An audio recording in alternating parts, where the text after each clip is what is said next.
हाँ, secondary sector is known as manufacturing sector, ठीक है ना। और टर्शियरी सेक्टर मैंने बताया था दूसरे नाम सर्विस सेक्टर या सर्विस सेक्टर। तो क्या है, दोनों वर्ड कभी कभी यूज हो जाते हैं। Sometime it may come what do you mean by primary sector, और sometime it may come what do you mean by agriculture sector. तो बोथ वे इट इज, आप कह सकते हैं the similar meaning. When it is asking that what do you mean by secondary sector, और क्या आ सकता है what do you mean by manufacturing sector, तो both way is आप कह सकते हैं the similar meaning. Likewise tertiary sector as well as service sector, so these all two words are having the same meaning, यानी कि वो दो जो मैंने बताए हैं, तो these words are having the similar meaning. Either primary और agriculture same है, manufacturing और secondary sector is same, and tertiary sector and service sectors are same. तो ये हमने ऑलरेडी हम डिस्कस कर चुके थे इसका, ठीक है ना। जो अरेबल लैंड मैंने कल बताना शुरू किया था, अरेबल लैंड जैसे मैंने मैप में आपको दिखाया था एक अरेबल लैंड, आप समझ रहे हैं ना अरेबल लैंड क्या है, याद है किसी को? Yes sir. हाँ, which land generally suitable for agriculture or cultivation, so that particular land is known as the arable land in geographical point of view. हाँ बोलो, क्या बोलना चाह रहे हो बेटा? हाँ, अब आ जाएंगे टाइप्स ऑफ फार्मिंग, जो आज हम डिस्कस करने वाले हैं। तो हम डिस्कस करेंगे टाइप्स ऑफ फार्मिंग के बारे में। तो सबसे पहले जो आपकी बुक में जो टाइप्स ऑफ फार्मिंग है, फार्मिंग क्या होता है, जैसे farming is practice in various ways across the world depending upon the geographical conditions, demand of produce. एक जस्ट अ मिनट बेटा। Hello miss, good morning. आप गुड मॉर्निंग। हाँ,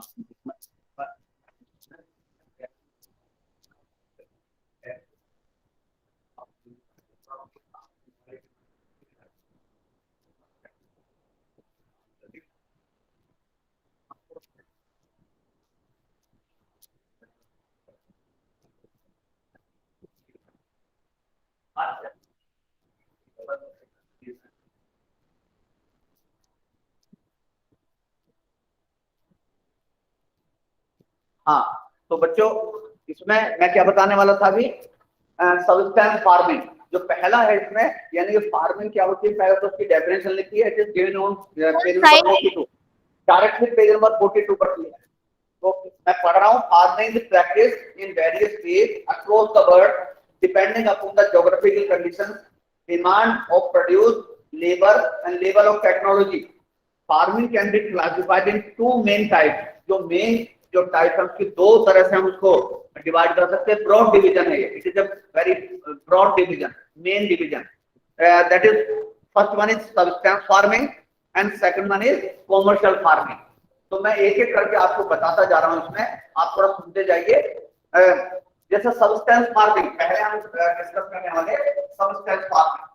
सब्सटेंस फार्मिंग को हिंदी में क्या बोलेंगे, अगर मान लिया हिंदी में आपको याद रखना है, हालांकि हिंदी में याद रखने का कोई मीनिंग नहीं है, लेकिन गुजारा, यानी कि गुजारा मतलब hardly these type of farmers are managing their 2 times of meal from their agricultural land, यानी कि hardly they are capable to grow that much amount of wheat, that much amount of crops like wheat and paddy for their family members only. तो जो यानी कि there is no surplus for the market। अभी मैंने क्या बताया, 2 point मैंने बताए। सब्सटेंस फार्मिंग में क्या है, एक तो जो फार्मर्स है, दो farmers are involving to doing this type of farming practice, तो they are generally growing the food crop. पहली बात तो food crop are growing by the farmers. दूसरा क्या है, they are growing food crop for their family member only, यानी कि hardly they are managing food, आप कह सकते हैं फॉर देयर फैमिली मेंबर, और there is no surplus for market. तो ये 2-3 पॉइंट है इसमें, यानी कि एक तो क्या है, अपने फैमिली मेंबर्स के लिए hardly they are managing their food, तो उसके बाद there is no surplus for the, आप कह सकते हैं किसमें, मार्केट के लिए सरप्लस नहीं बनता। सरप्लस समझ पा रहे हैं ना, सरप्लस समझ पा रहे हैं ना? No sir. सरप्लस का मतलब समझ पा रहे हैं ना मेरे बच्चे? No sir. हाँ, वही आपको अब सरप्लस का मतलब है, जैसे in your family member 20 kg is required, suppose 20 kg wheat is required, example मैं बता रहा हूँ, आपको अच्छी तरह समझ में आ जाएगा, and you are going to produce 30 kg of wheat or any commodity you can say, तो 10 kg यानी कि 20 kg is required for your family member, समझ में आ रहा है ना? Yes, sir. Yes, sir. जैसे 20 kg is required for your family member, but you are producing how much? 30 kg, 30 kg. So how much you are going to produce surplus? Surplus का मतलब 10 kg is surplus. It is not consumed by the family members. It is remains surplus. Surplus का मतलब है extra amount of production. ठीक है ना? तो यहाँ पर अब क्लियर हो गया होगा तो मैं surplus का मतलब है whatever amount is surplus और whatever amount is available for market. जैसे इसमें एग्जांपल दिया है, your total production is 30 kg. North side, please. Out of 30 kg, the 20 kg is consumed by your family member, so remaining 10 kg is available for market. So that remaining जो surplus है, जो extra है, that is known as surplus amount. ठीक है ना? आप समझ में आ गया हो surplus amount? Yes, Yes, sir. sir. हाँ, यानी कि जो टोटल प्रोडक्शन अगर मैं यहाँ पर आपको बताऊं, टोटल मान लिया सपोज ये प्रोडक्शन है, टोटल मान लिया 30 केजी है, 30 केजी मैं यहाँ पर आपको बता दे रहा हूँ, सिंपली आपको क्लियर हो गया होगा, लेकिन सपोज ये मैं इसको अपने बोर्ड को जरा बड़ा कर लेता हूँ तो इस बेटा अभी थोड़ा सा, हाँ जैसे ये मैंने इधर 30 केजी लिखा टोटल प्रोडक्शन और consumed by family, ये consumed by family member, मैं 20 kg, suppose 20 kg कंज्यूम हो रही है फैमिली मेंबर से, जो सरप्लस हो गया हमारा, यानी कि जो एक्स्ट्रा है, जो हमारा जो एक्स्ट्रा है वो कितना है हमारा 10 kg, तो 10 kg को हम क्या बोल देंगे, दूसरे वर्ड में 10 kg को हम क्या बोल देंगे, सरप्लस बोल रहा है इसमें, तो सरप्लस मतलब जो एक्स्ट्रा आपके पास बचा है, तो that will be considered as surplus amount of food. Surplus amount of it में ये पैडी, इट में ये ज्वार, इट में ये बाजरा, इट में ये वीट और एनी फूड आइटम्स. तो आप इसमें सबस्टेंस मार्किंग में याद रखना है. एक तो पहली बात क्या है इसमें, अब मैं आपकी बुक से रीड कर रहा हूँ, जो मैंने अपनी तरफ से बताया वो तो खैर आपको क्लियर हो गया होगा. अभी मैं I am going to read out the आप कह सकते हैं similar point whatever given in your book.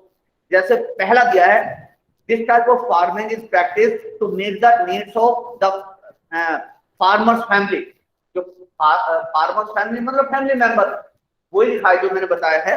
फिर traditionally low level of technology, यानी कि जो most of the work perform by the manual labour. इसका मतलब है लो लेवल ऑफ टेक्नोलॉजी का मतलब यहाँ पर है, you can convert this sentence like this, they are generally doing all the work, all the farming work by their manual labor. Manually they are doing. Manual workers are, यानी कि जो big machines हैं, they are not using the big machines. जो most of the work है, it is finalized or it is financed by the family member. यानी कि hired worker वो नहीं आते हैं, सारा का सारा काम most of the work आप कह सकते हैं finalized or doing by the family member by using the old methods of farming. By using old methods of farming, यानी कि टूल्स जो है वो उनके ओल्ड है, ओल्ड सिस्टम ऑफ फार्मिंग है. ठीक है. दूसरा फिर क्या दिया है इसमें, लेबर आर यूज्ड. लेबर का मतलब जैसे मैंने बताया ना, most of the time most of the work is perform by the labour force. Labour force और specially family members are involving to produce the commodity, क्या वो व्हीट हो या पैडी हो. तो इसमें कितने पॉइंट हैं आपको देखो इसमें बुक इनमें दिया है. पहला क्या है, एक तो ये क्या है, फैमिली मेंबर के they are growing and the entire crop for the family member, there is no surplus at all. Surplus का मतलब समझ गए होंगे आप. जैसे इसमें एग्जांपल में मैं लिखा 30 kg प्रोड्यूस, और अगर मान लिया total consume by the family member, suppose total जो production is suppose consume by the family member, तो वो क्या हो जाएगा, it is a complete substance farming का एग्जांपल हो जाएगा. ठीक है ना. There is no surplus for the market. Market के लिए कुछ सरप्लस नहीं बचा है. सरप्लस का मीनिंग आपको क्लियर हो रहा होगा, बार बार जो मैं वर्ड बोल रहा हूँ सरप्लस, एक्स्ट्रा. ठीक है ना. एक्स्ट्रा जो क्रॉप है it is not available for, किसके लिए बताइए जरा, किसके लिए, फॉर डैश selling, आज सेलिंग के लिए, मार्केट के लिए, यस सेलिंग के लिए या मार्केट के लिए, यस बिल्कुल ठीक है, both it is correct. It is not available for selling, it is not available for market, market और selling both it is correct, जो भी बोलता है जिसने मैंने बोला है। हाँ, तो दोनों तरह से चाहिए, सेलिंग के लिए नहीं है या मार्केट के लिए नहीं है, बात एक ही है। और जो जितना भी ये काम करते हैं, family members are involving, most of the time family members are involving to doing the all type of farming practice। और वो क्या है, old methods of farming, yet the simple tools are used। ये इसके मेन 3 पॉइंट है जो मैंने आपको अभी बताया, और similar points are given in your book also. फिर आप आ जाएंगे जो सब्सटेंस फार्मिंग को हम क्या है उसे इंटेंसिव फार्मिंग, ये इंटेंसिव फार्मिंग जो आगे दिया है, it is A type of intensive, यानी कि सब्सटेंस फार्मिंग का ही वो एक फॉर्म है दूसरा। अब इंटेंसिव जो फार्मिंग है, ये जो मैंने जो बीच में आपके यहाँ पर लिखा है, तो इंटेंसिव फार्मिंग का मतलब है, जैसे इंटेंस का मतलब समझ रहे हैं, our farmers are taking or they are trying to use each and every inch of their land। जैसे ICU आपने देखा होगा, हालांकि इसका रिलेशन इसका ICU देखा, हॉस्पिटल में लिखा हुआ ICU देखा है कभी आपने? देखा Yes, sir. हाँ, उसकी फुल फॉर्म होती है intensive care unit, intensive care unit. तो यहाँ पर जो इंटेंसिव वर्ड है, इंटेंसिव का मतलब है these patients are looked after by the आप कह सकते हैं medical staff regularly, their activities are watched by the आप कह सकते हैं monitored by the मेडिकल आप कह सकते हैं ऑफिशियल, रेगुलरली उनको वॉच करते हैं because they are the serious patient. तो जहां पर ये regularly watch by the doctors, तो वही ऑलमोस्ट वही सिमिलर मीनिंग है इंटेंसिव फार्मिंग में। इंटेंस का मतलब क्या है, यानी कि each part of the land is trying to utilize by the farmers in a regular basis for the production of different crops। यानी कि कोई ना कोई क्रॉप वहां पर ग्रो करते हैं, तो सारा का सारा जो केयर है, सारी अटेंशन है, वो उसी खेती पर देते हैं। यानी कि they are trying to use the maximum amount of cultivated land for their cultivation purpose, ठीक है ना। और ये इसमें क्या है, और दूसरे क्या है, ज्यादातर क्या है, जो स्मॉल प्लॉट होते हैं वहां पर, स्मॉल प्लॉट का मतलब समझ रहे हैं आप, ये मकान बनाने वाला प्लॉट की बात नहीं कर रहे हैं, we are talking about the cultivated plots. तो वहां पर स्मॉल साइज ऑफ प्लॉट्स है, ये लिखा है, आप बुक रेफर कर रहे होंगे। तो small size of plots generally रहता है, साइज प्लॉट का मतलब 1 hectare 2 hectare, hardly this type of आप कह सकते हैं land is generally utilised by the substance farming, और specially in intensive farming. Intensive farming की बात कर रहे हैं हम। तो small plot, size of plot is small, पहली बात ये हो गया। फिर उसके बाद क्या है, जो सिंपल टूल्स आर यूज, यानी कि जो टूल्स है वो सब्सटेंस फार्मिंग के लिए एक तरह से उसमें जो मेन फीचर है वो उसी की है, सेम है, क्योंकि उसी का ये एक्सटेंशन। फिर उसके बाद क्या है, number of days with substance and fertile soil permit growing the more than 1 crop annually. यानी कि ज्यादातर क्या है, ये इंटेंसिव फार्मिंग कहां पर होती है, जहां पर fertility of soil is more, जहां पर फर्टिलिटी ऑफ सॉइल इज, क्या बताया मैंने, जो सॉइल की जो फर्टिलिटी है क्या है, ज्यादा होती है कम होती है, लेस और मोर। हाँ भाई, बोलना बंद कर दिया हैं, लेस बोल रहे हैं। Yes sir, less. लेस नहीं होती, मोर फर्टाइल लैंड होती है, नहीं होती। yes sir, more, सुनो, मोर फर्टिलिटी रहती है।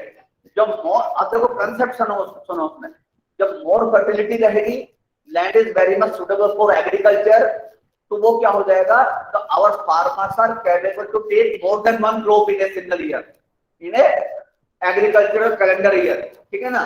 तो अब 2 क्रॉप अब ले पाएंगे हम, 2 या 3 क्रॉप कब ले पाएंगे एक साल में हम, जब लैंड ज्यादा क्या होगी, फर्टाइल होगी, अनफर्टाइल होगी,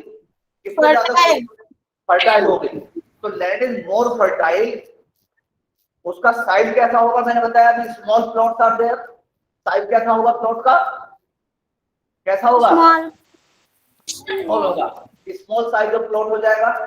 जब वहां स्मॉल साइज ऑफ प्लॉट है, फर्टाइल लैंड है, तो इसका मतलब क्या, fertility land is motivated for the population, जो जो फर्टाइल लैंड है, जहां पे फर्टाइल लैंड मिलती है, चाहे वो वर्ल्ड के किसी भी कॉर्नर में आप चले जाए, where we are find out the fertile land, तो वहां पर क्या होता है, जो कंसंट्रेशन ऑफ पॉपुलेशन है, जो वहां पर आप कह सकते हैं पीपल आर, आप कह सकते हैं construct there permanent house in these areas because of that particular area is full of fertility.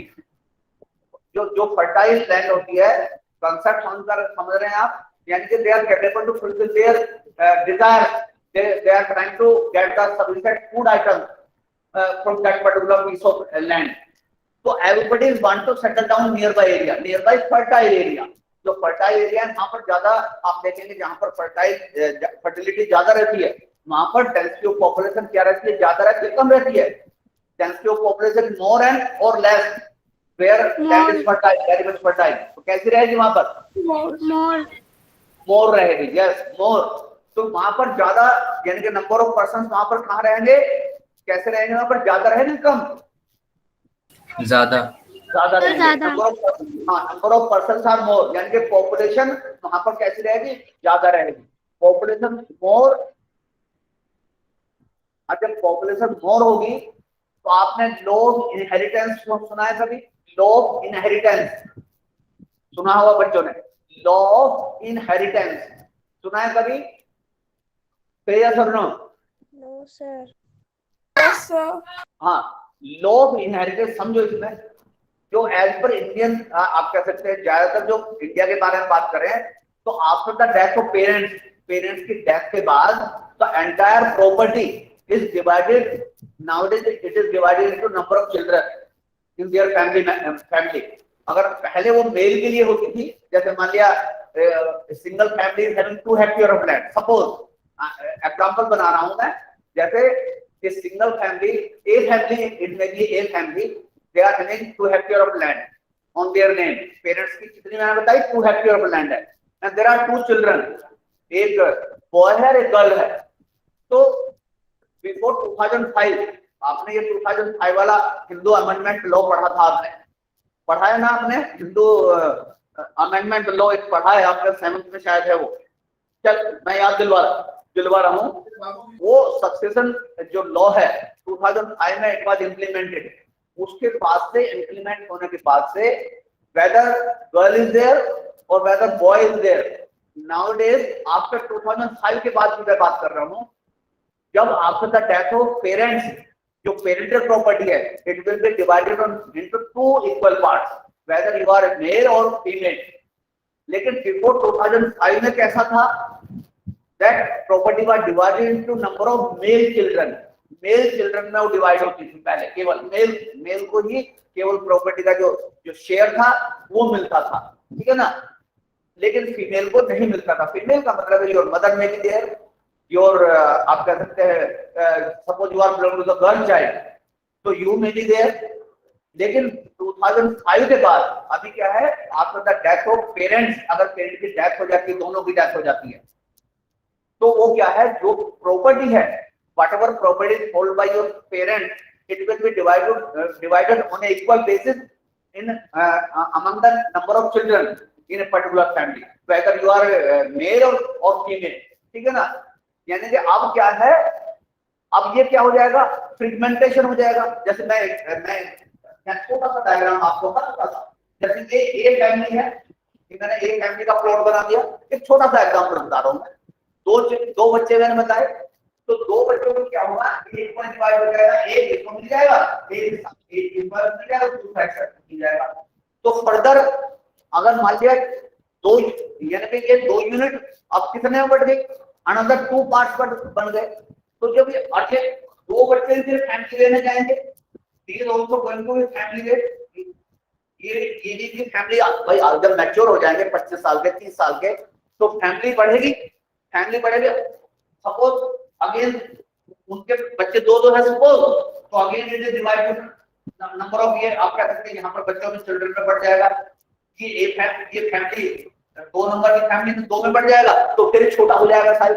यानी कि इसको बोल देते हैं लॉ ऑफ इनहेरिटेंस। तो हमारे जो कल्टिवेटेड लैंड का साइज है, जो कल्टिवेटेड लैंड का जो साइज है, it will automatically reduce as our generations are passing on, जैसे हम जनरेशन से जनरेशन तक जाएंगे अगली, तो वो क्या है, लॉ ऑफ इनहेरिटेंस मैंने बताया है। तो लॉ ऑफ इनहेरिटेंस क्या करता है कि our parental property is going to be divided into number of children on equal basis, whether you are male or female, अभी nowadays ऐसा है। तो इसकी साइज, अब जहां पर पॉपुलेशन ज्यादा है, ये आपको क्लियर हो गया होगा ना, ये एग्जांपल मैंने दिया है। Yes, sir. Yes, sir. हाँ, तो जैसे जैसे ये आगे बढ़ता जाएगा वैसे वैसे उसकी जो साइज ऑफ प्लॉट है वो कैसा होता जाएगा, जनरेशन टू जनरेशन स्मॉल हो जाएगा या बिग हो जाएगा वो? हाँ, साइज ऑफ प्लॉट इसमें भी स्मॉल वन और बिग वन कैसा हो जाएगा? स्मॉल हो जाएगा। बहुत देर में बोला मेरे बच्चे, हाँ स्मॉल हो जाएगा। जैसे जैसे और फैमिली आगे बढ़ेगी, जनरेशन से जनरेशन फैमिली आगे बढ़ती जाती है ना, तो उसमें क्या है, is further divided to number of children में डिवाइड होता जाएगा, और एक दिन ऐसा आ जाएगा वो उसकी जो साइज है बहुत छोटा हो जाएगा।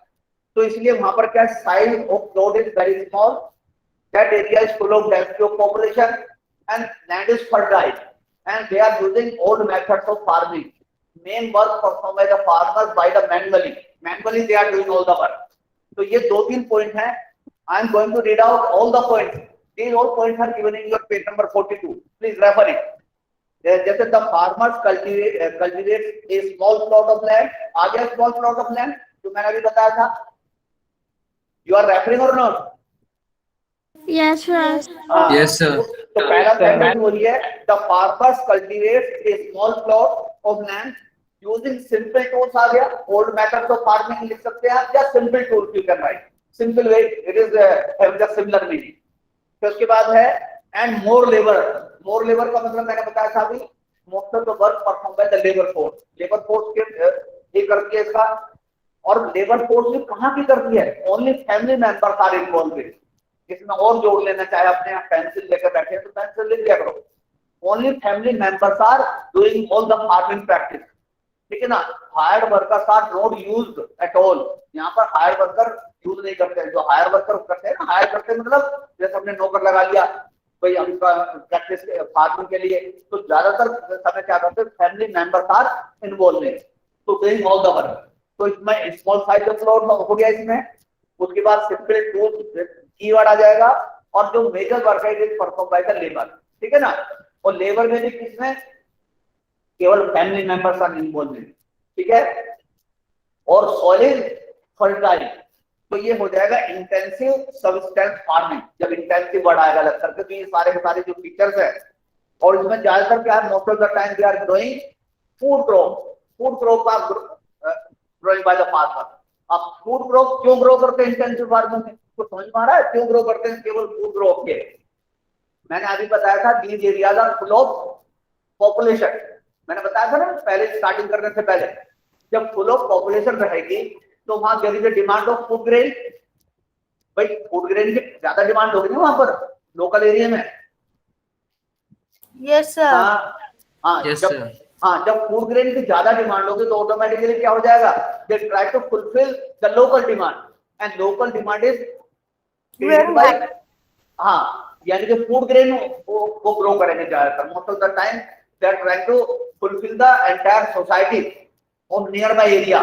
So that's why they are involved in, they are growing wheat, paddy, ज्वार, बाजरा, यानी कि इस तरह की जो खाने की चीजें हैं, पल्सेस, मेज, ये सब क्रॉप है। ऑयल सीड्स, जो भी item, whatever items we are using in our daily food items as a daily food item, तो generally they are growing the food crop, जैसे मैंने एग्जांपल दिया, and they are also written in your book. फिर अब ये clear हो गया intensive farming में, ये 3 कीवर्ड निकल कर आए, small size of plot, most of the work perform by the labour. उसके बाद और दूसरा मैंने बताया है फर्टाइल लैंड, और जो concentration of population it is more. ये 3-4 पॉइंट आपको याद रख लेने जब भी कुछ इस तरह का इंटेंसिव सब्सटेंस फार्मिंग के बारे में कुछ लिखने के लिए आएगा। And these all points are given in your book very clearly, ठीक है ना। तो प्लीज रेफर योर बुक।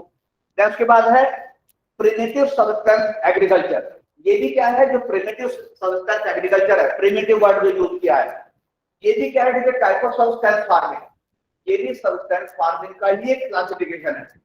ठीक है ना। इसमें क्या होता है, include shifting cultivation and nomadic herding, जिसमें आगे अब एक्सप्लेनेशन है उसका। Come to the shifting cultivation, जो शिफ्टिंग कल्टीवेशन मैंने दूसरा लिखा है, ये भी किसका पार्ट है, ये भी किसी का पार्ट है, सबस्टेंस फार्मिंग का ये क्लासिफिकेशन है, ये another classification of substance farming, उसी के क्लासिफिकेशन चल रहा है।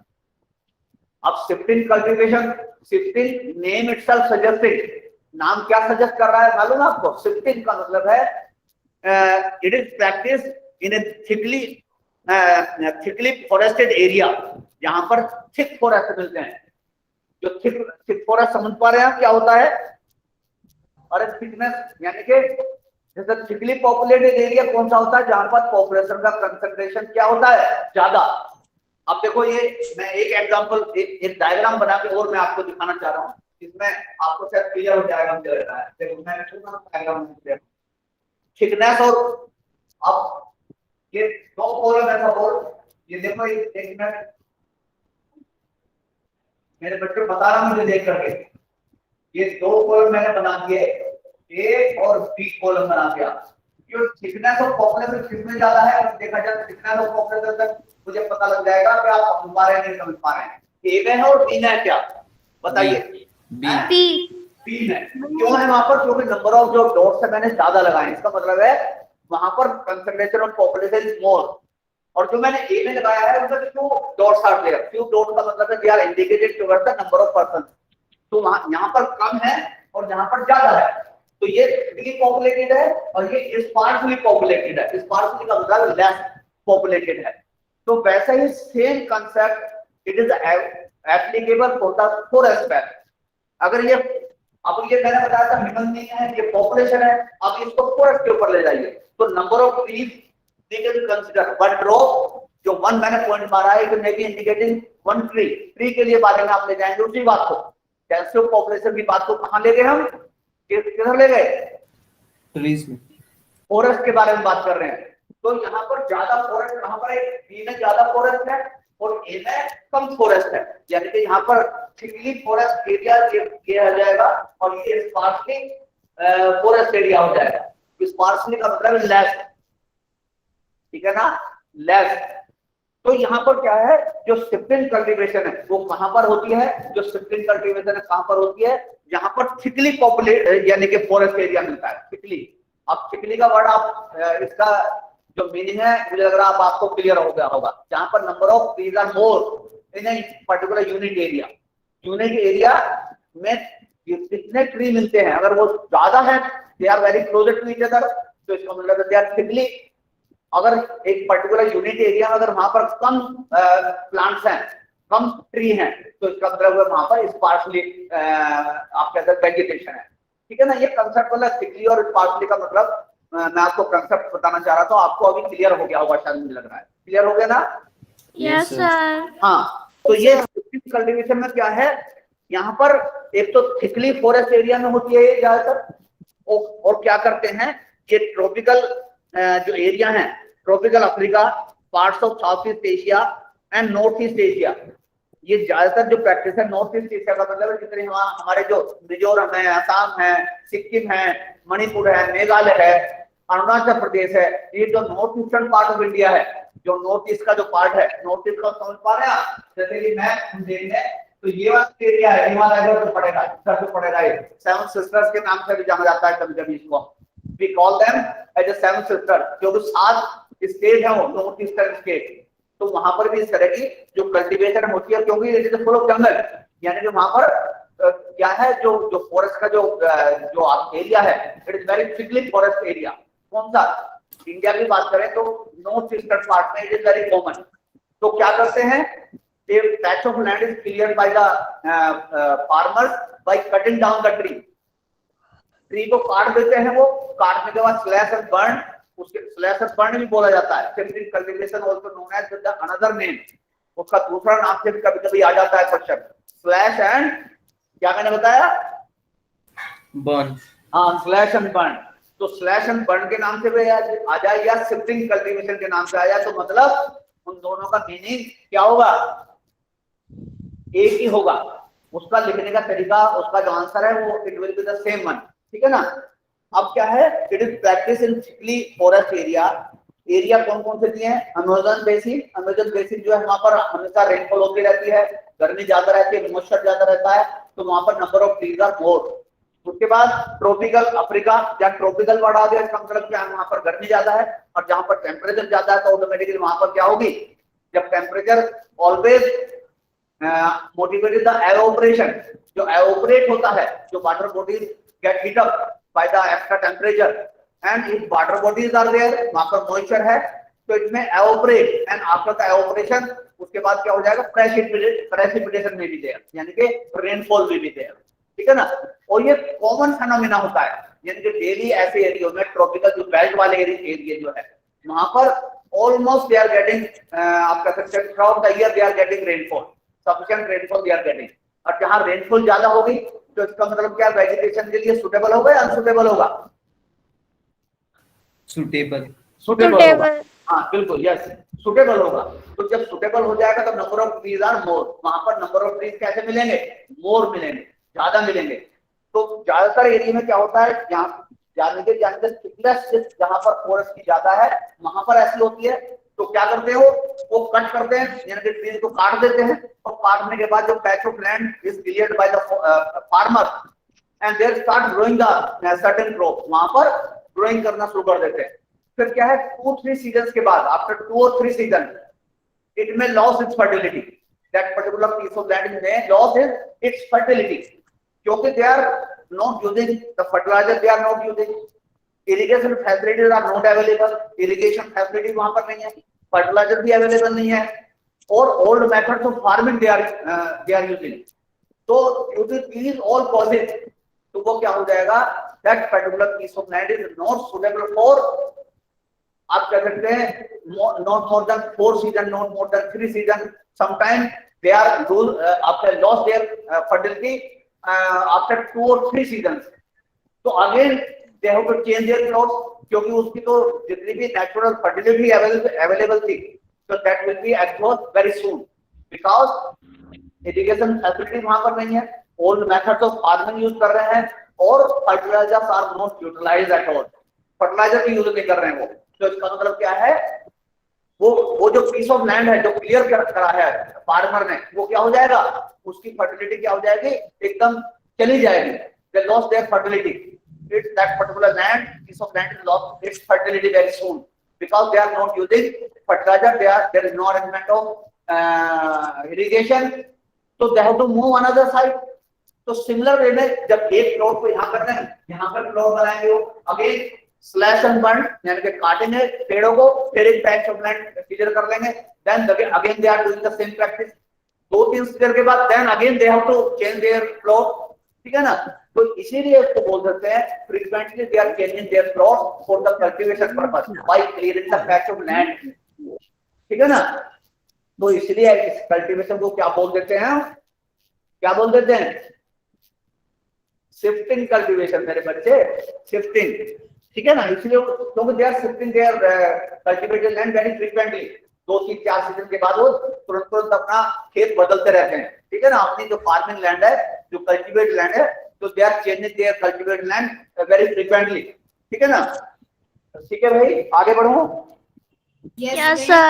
हाँ, इसको देखो, सारे के सारे पॉइंट दिए हैं, मैं भी पढ़कर बता देता हूँ, जो मैंने बताया वो तो मैंने अपनी तरफ से बताया, लेकिन जो ज्यादातर जो पॉइंट है वो they are given in your book itself, they are given on page number 43. Shifting cultivation heading is there. Is practice in the thickly forest area of Amazon basin. ये पहला क्लियर हो गया। उसका बाद है heavy rainfall and quick regeneration of vegetation. तो regeneration of vegetation के दो moisture, जो दो फैक्टर हैं वो होने चाहिए, एक तो रेनफॉल यानी कि amount of moisture and temperature, ये आपने साइंस में पढ़ रखा है और हमने भी कई बार आपको बता रखा है। तो दोनों वहां पर हैं। A plot of land is cleared by the felling of trees or burning of them. जैसे मैंने बताया ना, slash and burn. Slash burn का मतलब काटना और उनको जला देना उनके, और फिर वो patch of land is suitable for agriculture. तो इसके बाद लिखा है the ashes are then mixed, जो उसकी राख है, एशेज मतलब जो व्हाटएवर जो पार्टिकल्स रिमेन्स, तो वो हम मिक्स कर देते हैं।